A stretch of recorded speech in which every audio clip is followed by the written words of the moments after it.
Welcome to the main dish. I'm your host, Marlon Davis. And if this is your first episode of the show, our goal is to inspire, connect, and entertain.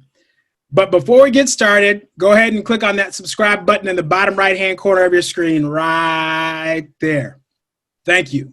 As the Masters has just concluded, it is fitting to talk about why representation matters. Because it was Tiger Woods in the 1997 Masters that turned me on to golfing, as well as thousands of other Black males across America. We saw someone that succeeded in a sport that looked like us. Today, women and women of color had that same feeling as America has elected Kamala Harris the next Vice President of the United States. Today, we are talking with two amazing children's book authors who are going to tell their stories and inspire the next generation. First, I would like to welcome the author of Elle's Mirror, who is also an educator, a musician who has worked with the likes of Gary Clark Jr., and has his own day in Austin as proclaimed by the mayor. Let's welcome Bavu Blakes. What's up, Boo? Man, I'm on the main dish with MD. Well, that's what you're doing. Hip hop. That's what I'm doing. That's what I'm doing. Yeah.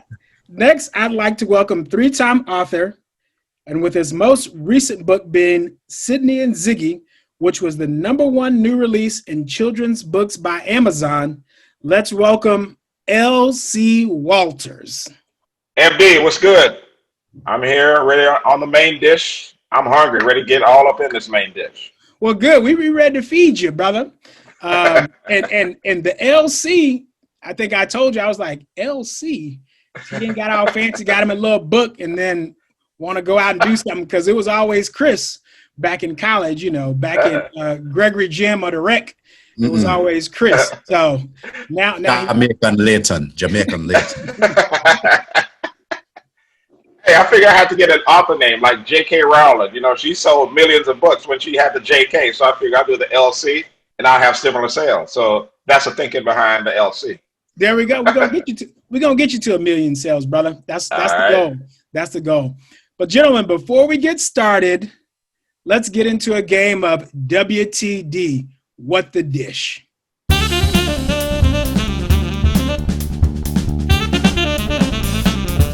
Gentlemen, I'm going to list off some ingredients. Once you know what that dish is, go ahead and hold up your piece of paper and let's see who's really hungry today. Chris was talking about he's hungry. Our first item is 1 teaspoon of extra virgin olive oil, 1 pound of boneless, skinless chicken breasts, kosher salt, freshly ground black pepper, 1/4 cup of balsamic vinegar, 2 cloves of garlic minced, 1 pint of grape tomatoes halved, 2 teaspoons of freshly torn basil, and 4 slices of mozzarella. And go. It's chicken. Hey, that's a start. How do you spell that word? I don't know. Let's see. Sorry, we won't take out for spelling. You writing books? You got somebody. Mediterranean chicken. It sounded Mediterranean. It sounded Mediterranean. Bavu is perplexed right now. We'll go ahead and give out the answer. The answer is chicken caprese. Mediterranean. That's close, right? Hey, that's close. I get half. Hey, what happened to representation? Should I have an egg, some flour, shaker bake. I'm sorry. Fried hot oil, some Louisiana hot sauce. Chris. Yeah. Exactly. Get the old can of grease. Can we try again? Are we getting some lard? Are we getting the old lard? Or are we getting exactly? Yeah. Well, you got to scoop it out. Exactly. Some Tonys. Representation. Exactly. Some Lowry's. Guys, check that out on Anthony Williams has a great Instagram page with recipes that you guys can check out. We'll share that with you. But, we'll get on to the show and what you guys are good at, writing books. telling stories. How about that? Chris, tell us about your story and your journey to write Sydney and Ziggy. All right, so Sydney and Ziggy was a book that I wrote to tell the story of adoption to our now 5-year-old daughter. So we adopted Sydney at birth, and in preparation for the adoption, we had to do these adoption classes, and those who were over the class were saying how it's important for kids to know their story, and have them relate to the concept from as early on as possible. And so, in thinking about the best way to do that, because I had written a couple of the books already, I thought the best way to do it would be to write a story and tell it in a very relatable way, by making an analogous comparison to the adoption of a family pet. And so that was the motivation behind it. I wanted to tell her the story of adoption. We adopted a little puppy, when she was young, so she kind of remembers that, and then kind of make an analogy to her adoption and why it was done. It was to give her the best possible life. And so that's the background behind why I wrote the book. And exactly how it flowed, in the creative process, you just start writing. I didn't know exactly how it was going to go. I travel a lot in my other job. I'm left brain and right brain. I'm a computer technologist by profession. But once I started, in my traveling back and forth, had a lot of time to myself, and so I kind of wrote the book on and off over the course of about a year, and try to get the exact words the way it should sound. And then kind of once this pandemic hit, and I wasn't traveling as much, I just also had a lot more time. So I decided, okay, now I'm going to knock this out. Got connected with an illustrator, and the rest is history, as they say. That's awesome. So I know you had on last week you had a virtual book release, and I checked that out, and you mentioned a couple of things in there. You talked about as Black parents, you don't see a lot of adoptions. How was that process? Or do you mind me asking about that process? And we're talking about representation matters, and you can speak on that and maybe talk to some other parents out there that are thinking about the adoption process. Yes, definitely. So, as we went on this journey, and my wife, she's in the Junior League of Houston, which is an organization which is, predominantly not us. Let me say that. So one of her friends within the Junior League had gone through the adoption process, and so she referred us to this lady who's an adoption consultant. And so once we got connected with her, my wife was handling most all the communications, and so they would talk on a regular basis, but she hadn't met us, so she didn't know what race we were, because my wife, she didn't know what race we were. Let me just leave it at that. She didn't know. Okay. She didn't know. So once we had to go to her house to meet her one day. And then once the doorbell rang and she opened the door, she just had like a deer in the headlights, looked like, wow. And so she had that reaction, and she later explained to her why she had that reaction, because she says she's been doing this for decades, and they have a lot of Black babies who need to be adopted, but not a lot of Black parents. And so once we met with her, she just said that it's going to be in an instant, because there's the need, but not a lot of Black people go through the process. There's a stigma associated with it to a certain degree. And so going through that, we've learned a lot going through that process. And one thing that she just emphasized to us is that it's about the children. The children need the best opportunity to be the best that they can be. And that's what you need to understand. That's what you need to instill in them. That is not to not look at it from the standpoint of somebody giving you away, where I wasn't loved. Think of it in the exact opposite way. It's because you were loved, because they wanted to give you the opportunity to be the best that you could be, and didn't feel that they were in a position to do it. They made that decision. So once I kind of got that realization, and I got it, because yes, I wasn't familiar with adoption at all until this. So once she explained it that way, I really embrace it. And so that's, besides telling Sydney the story of her adoption, I want others to really embrace adoption and kind of break that stigma and realize that there are, millions of children out there waiting for an opportunity. Representation matters. Yeah. They say the children are the future. Teach them well and let them lead the way. Show them all the beauty they possess inside. Give them a sense of pride. Make it easier. Let me stop. Randy Watson. let me stop. No, that's an awesome story, and that's what the book is about, and getting the word out there, because once you hear somebody's done it that looks like you, people can relate, they can reach out to you. And we're going to share your information later in the show, so people that may know you, may not know your story, can maybe reach out to you. But Wait. I have a strong connection to where we are right now. Okay. So I have a cousin named Dana Jones. She is Jamaican. She's from the East Coast. She lives in New York. She's turning 40 this week. And she seeks to adopt privately. She has a website, Dana, D-A-N-A, adopt.com. She has a Facebook page called Dana Adopt. She is specifically, as she turns 40, looking for a child to adopt as she turns 40 years old. So I just want to insert that because it connects really strongly to what we're talking about. In case anybody has any leads, etc. I just wanted to throw that in there because it just seemed, I couldn't let the moment pass without saying it. Because definitely, right. It's happening right now. So just wanted to insert that. That's great, man. Yeah. I appreciate you inserting that, Mr. Blakes. Let's get we on. We should have a conversation at some point. Absolutely. Hip hop grew up. You see it right there. You have your own day in Austin. It was in April 23rd. April 23rd. Yeah. Huh? Yeah. April 23rd. Yeah. Okay. I do a little research before I have my people on the show. Hip hop grew up. Tell us about hip hop grew up. What does that mean for those that don't know?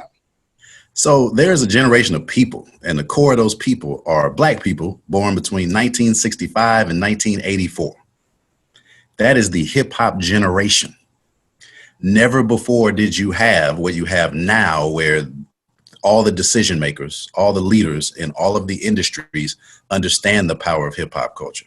When we were growing up, it was something new. It was thought of as a fad, something that might not be around.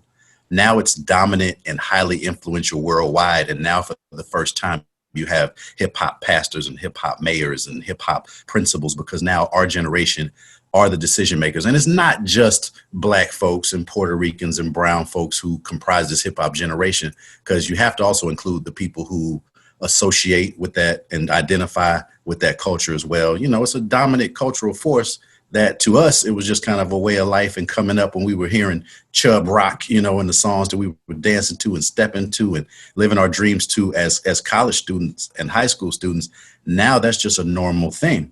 Now that's just part of any culture, even corny culture, when you're watching your commercials and whatnot, the way that music is used. But if you look at the impact of fashion and DIY and just how this is, you know, a culture that blew up during our lifetime, but now all the shrapnel is everywhere. So you see all these different impacts across society. So the hip hop grew up concept is that we are now adults and we are now an influential culture. And so we have to be mindful of how we leverage our resources for today's generation. That's what hip hop grew up's about. Nice. Now tell us about, as a wordsmith, scholar, MC, tell us about L's Mirror and why you decided to write that book and a little background about the book.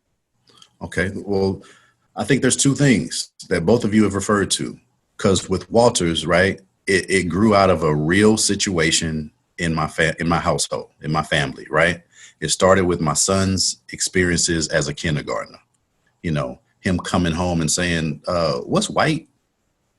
You know, because kids on the playground were like, you can't play with us because you're not white, even though the school ain't even 10% white. That's a whole nother story. Or when the librarian wouldn't give him a book that he was asking for by name because it was his favorite book series. She was like, no, you're in kindergarten. There's no way you could possibly read this, you know. or when the teacher kicked him out of class for being too enthusiastic. You know, there's all these different challenges that he would come home from school with, right? And what really inspired the book is that he took his favorite book series called Magic Treehouse, this huge elementary book series, and he started writing his own versions of them. And we went to the Texas Book Festival, and he took a full-fledged draft, illustrations, table of contents, everything he had mimicked from his favorite book series. He ended up meeting the author. The author ended up giving him props. The author's agent ended up sending him free books. And I mean, like Walters, you know, I'm married to a doctor of education, right? So people who can write, right? Just straight up scholars. But at that moment, I was like, we got to start releasing stuff. Like if the youngest person in our family, basically, besides my daughter, who was still in a stroller at the time, if the youngest person in my family is going this far with his writing, you know, as a 6-year-old, then what am I doing? Right. And so those two things kind of met. Right. And then the message of representation that you referred to earlier, this concept of the mirror, in many ways, that's what the mirror represents, is representation, because he's running into different historical figures. Every time he comes home with one of these problems, and this may sound dismissive at first, but as parents, we're like, before we talk about this, like I empathize with what's happening. I understand why it's confusing to you. But before we talk about it, I want you to go look in the mirror. That's what happens. You know, there's 3 different times in the book where that happens. And that mirror does represent in many ways, whether you're connected to family history or connected to a historical figure that you're aware of, right? Where are similar struggles in other people that came before you, and how did they deal with it, and who did they turn out to be, right? And how does that help you to learn how to deal with these situations you're facing? So all of those things combined is kind of what inspired it. And honestly, one day in like January 2019, most of the book just downloaded into my head automatically. And it kind of freaked me out. I went and talked to my son, talked to my wife. They got excited about it, and it went from there. And here we are in the fall of 2020, as originally planned. I wanted it to come out around when he was turning 9, and here we are.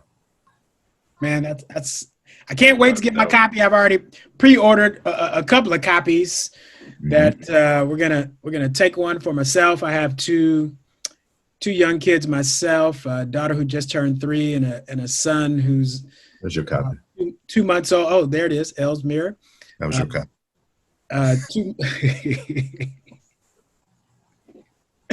We're looking to get those. Hey, we're looking to get those in schools. Get your own personal copy. Get them in the districts. Get them into all sorts of things. Both books. All right, gentlemen. So now that we know what the books are about, tell us how they intersect. It's a fantastic question. I think what I see in common, and I imagine this from the beginning, as soon as I heard about it and immediately bought Walters' latest book, it's not just a children's book, it's also a tool for the adults, right? So there's a specific learning opportunity around adoption with Walters' book, and also just using metaphor, you know, to help your children. In my case, I also use this book as a tool for educators and principals and mentors and leaders of children, and actually do professional development around that, and actually do, you know, workshops where we really dig into what's happening in the book, right? And think about how that applies to education, how that applies to parenting, et cetera. So that's the connection I see, is that there's a children's book that has a really strong educational component for the adults who may be reading it with their children as well. Yeah, I would, you know, second that as well, that it is a book that's it's written for children. However, there's a strong connection to adults. As teachers, you know, you may be, you know, teaching others who are adopted, and they comes with a certain stigma, and you want to be able to, you know, embrace their experience. And so I think the more informed you are about adoption, the adoptive process, and what may be going through an adopted child's mind, I think that's beneficial for teachers, as you know, as well as just adults in general, whether you're a teacher or not. So yes, though it is a children's book, there's a lot that adults will be able to get from it as well. So there's definitely that connection. So growing up, who were your favorite children's book authors, Bavu? At home, Eloise Greenfield, Honey, I Love, right? Like I saw myself in that book. It was poetry. The art was gorgeous. It was blackety black. I met the author. I got the autographed copy. There was a vinyl record to go with it with jazz music versions of the same poems. So if you don't have Honey I Love by Eloise Greenfield, go get it because it's still around to this day. She's in her 90s, and I stalk her on Twitter. At school in the library, there was an author named Beverly Cleary who wrote about Beezus and Ramona and Ribsy. And for whatever reason, I just read every single Beverly Cleary book that I could get from Hickman Elementary, which was 4th and 5th grade. That's what I remember from elementary age and upper elementary specifically. A book or a series and an author that I was extremely obsessed with. I found out later, allegedly those are girl books, right? And I was like, how are they girl books? They said they're girl books because the main character was a girl. Wow. Which can't have that. Can't be reading about girls. So at home, Eloise Greenfield. At school, Beverly Cleary. Girl books. That's crazy. Oh, man. Reading those girl books turned you into a journalist. You went to the University of Texas to study journalism. As I mentioned before, you're a wordsmith. I have a lot of memories of you throughout the years. One of the greatest was watching you at a establishment stand at the DJ booth with a microphone. As people passed items to you, you were able to eloquently in rap style freestyle about those items without missing a beat and connecting each item for several minutes. So it's with your wife's background and your background, it's no surprise that your son is following in you guys' footsteps, writing these books. So, Chris, besides Bob Marley, who you think is an author and a poet, what are some of your favorite children's book authors growing up? Well, first of all, Bob Marley is an author, a poet, and whatever else you want him to be. But other than Bob, A lot of other things. all right. So I didn't do a lot of reading besides what I had to read growing up. I just did other stuff. But when I'm from Jamaica, and in Jamaica there is a poet and a cultural icon, Louise Bennett, Miss Lou, affectionately known as Miss Lou. So all children in Jamaica, when you're growing up, you're reading Miss Lou stories, and she had a show on TV. I was geared towards kids, and why she mattered so much is because in Jamaica there's a fight between the colonialism and then embracing who we are and our African ancestry. So that fight existed when I was growing up. So Miss Lou was the one who kind of taught us to take pride in our unique culture, our unique language, our unique patois. And so that's why I gravitated towards her, because she was like, forget what, the Queen's English and how you're supposed to speak. This is our culture, our dialect that we've come up with. So I embrace her. So if I were to pick one, and yeah, she wrote a lot of books and poems and what have you. So I would say Louise Bennett, affectionately known to all Jamaicans as Miss Lou. Miss Lou. Google her. Miss Lou.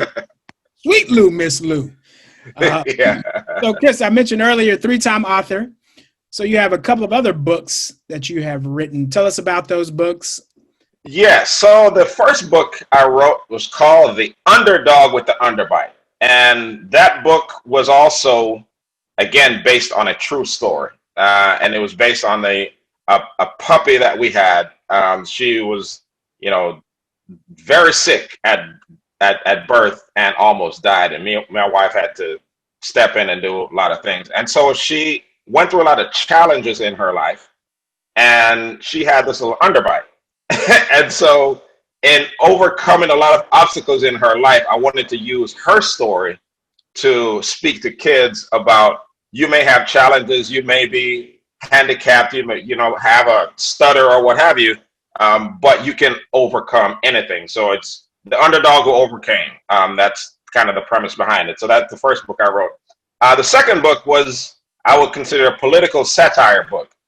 I was out with at dinner with some friends of ours. They have some young kids, and this was around the 2016 election, and we were talking about Donald Trump, and so one of the kids, at that time he was probably about 8 years old.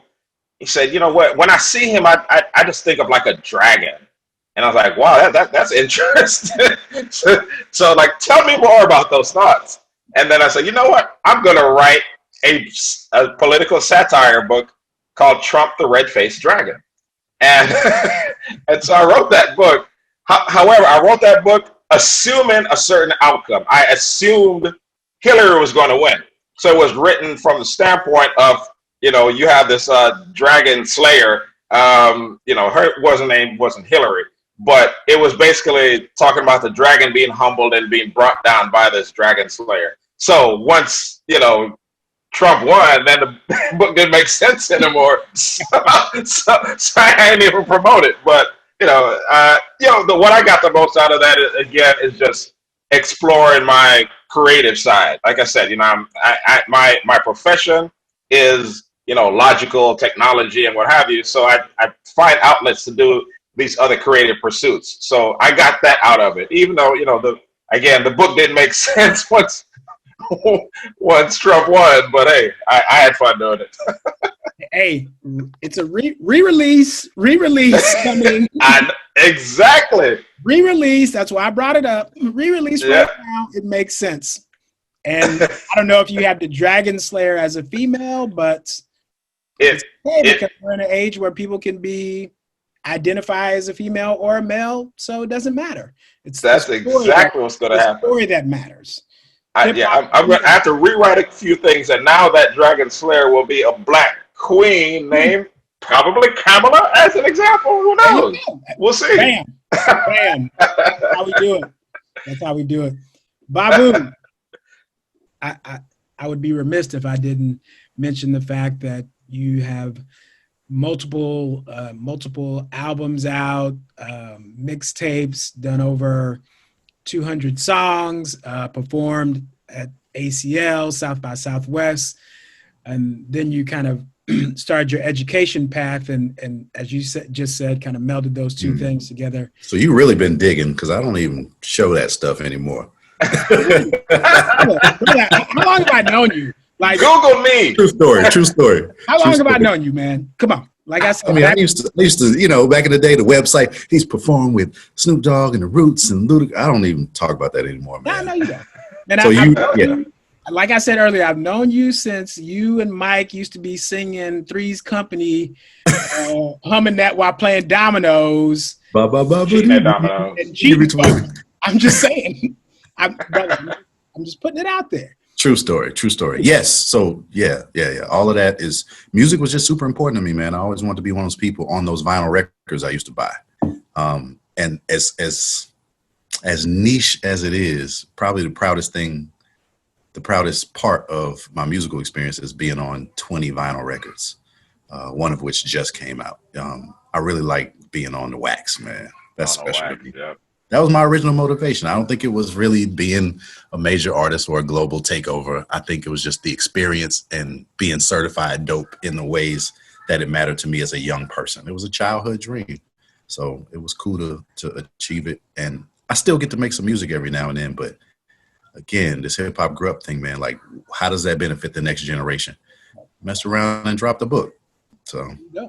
And MD, you mentioned something earlier about, Vu freestyling, and I just have to me that is one of the most natural gifts that somebody can have, which I have no freestyle capabilities whatsoever. I can write, and if I can sit down and think it through and write it down, but when I see anybody just, you give them an object and it all flows and it rhymes, I'm just amazed by it. So props, Vu, man. That's I guess that's something you're born with.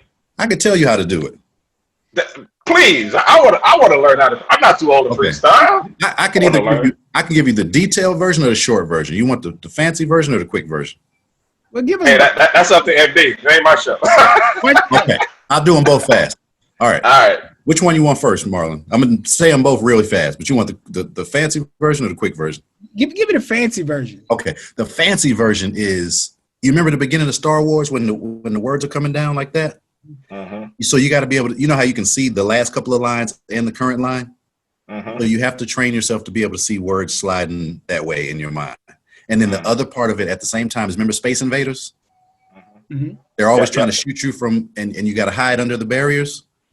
So you're reading your words in your consciousness like the intro of Star Wars. But when you feel yourself about to fall off, you got to go find something to hide under, right? It might be a really obvious word or phrase that you know you can rhyme with in a few seconds. You have to be able to do those two things at the same time, Star Wars and Space Invaders. So that's the long version. But the short version, Walters, is all you got to do to be a freestyle king. All you got to do is two things. You got to come down and you got to come through. You know what I'm saying? That's it. That's all you got to do. Come down, come through, and you're good.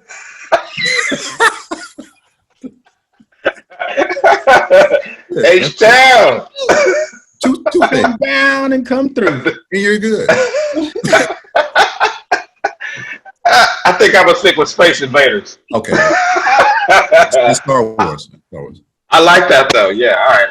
I'm going to practice. You know what? It's some people out there like, oh, he about to, okay, I got it now. No. Now, some people can't even hide in a closet. You'd be like trying to find something. No. Star Wars, you can read two sentences at a time. I can only read one. That's the problem, Bavu. That's the problem. Yeah, that's next level. Maybe it's a gift. It is. It's definitely a gift. Gentlemen, Chris, tell us where. L.C. Tell us where we can get a copy of Sydney and Ziggy and your other two books. SydneyandZiggy.com is the website. If you go there, there will be a direct link by which you can purchase it on Amazon. It's for sale on Amazon. You can go to Amazon as well and search for all three of these books. Sydney and Ziggy, Underdog with the Underbite, Trump the Red-Faced Dragon, about to be re-released with the Black Queen Slayer, Dragon Slayer. But yeah, for this book, that it's the focus of what we talked about mainly. SydneyandZiggy.com. That's SydneyandZiggy.com. Right, what MD is holding up right there. So check it out and support it. And we want this book to reach the masses because I think there's a very important message to tell about love and how families are built in all sorts of different ways. The common bond and all of that is just love. So supporting as many ways as you can, I would appreciate that. Much love. Bavu, tell us how I've ordered my pre-early release copy, but tell people where they can order a copy of the book of L's Mirror. So there's lsmirror.com, right? Which is just activating this week because we're about to release. But if you want to get ensnared in camouflage hoodies and, T-shirts and stickers and other hip hop grew up stuff, you can just go to hiphopgrew-up.com and you'll still reach the store for L's Mirror. So lsmirror.com, ELSMIRROR.com. Or if you want to go a little deeper, spend a little more money, just go to hiphopgrew-up.com. Awesome. Now, this is a challenge to all of my principals, administrative friends in the schools. Go ahead and link up with Chris and Bavu. Let's have some representation in our schools. Get their books. They're great. Like I said, I have this one. I've ordered L's Mirror. And knowing Bavu, I know it's going to be an amazing, amazing book. So I can't wait till I get that and share these stories with my two kids. I want to thank you guys for coming out. But before we go, we're going to have a little fun. We got Thanksgiving coming up. And Chris, I know you're from Jamaica. I don't know, if we're going to have jerk turkey for Thanksgiving. I don't know. But I got a little of this and that for Thanksgiving for you guys. All right. Are we ready? Let's go. That's when you guys say yes. Yes. Turkey or ham? Yes. Turkey. Turkey. Sweet potatoes or mashed potatoes? Sweet. Sweet. Sweet. Macaroni and cheese or corn? Some type of corn dish. Corn. Mac and cheese. Mac and cheese. Okay. Green bean casserole or collard greens? None of the above. Colored greens. I'm Jamaican, remember. We don't eat that stuff. You know, We barely eat turkey. We have jerk chicken and curry goat. That's what our Thanksgivings are like. what kind? My next question is about bread. Cornbread or rolls? Do you guys eat bread? Rolls, I guess. Rolls. Yeah. Tootsie roll. Esther roll. Ooh, yes. Roll and bounce. Rolling kid and play. Rolling with the homies. You win. I was you freestyling. For Chris to jump in. I'm going to come down. I'm going to come through. Pumpkin pie, sweet potato pie, or pecan pie? Pecan pie. We had a pecan tree in my backyard growing up. My mom made the best pecan pies ever. So pecan it is. Babu, what are you contemplating between? Sweet potato today. Pecan's fantastic. I'm going to go sweet potato today. Okay. White gravy or brown gravy? Neither. Because you're not a gravy guy. White. That's okay. What? Hey, it's conditional. It's racial. It's all racial. Yeah, white's better.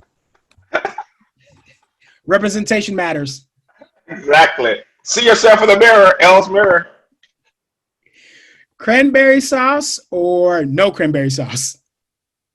No cranberry sauce. Nope. Sauce. No cranberry sauce. Great. Cranberry can shaped, whatever that is. Yeah. Chop it up. Try to get the lines out of the can, and because you don't eat it. I don't eat it either. Well, fellas, man, I appreciate you guys coming out to the show. Everybody that's watching, please remember to support, promote, and encourage your friends. And remember, it's more fun when the homies have some. Peace. Peace.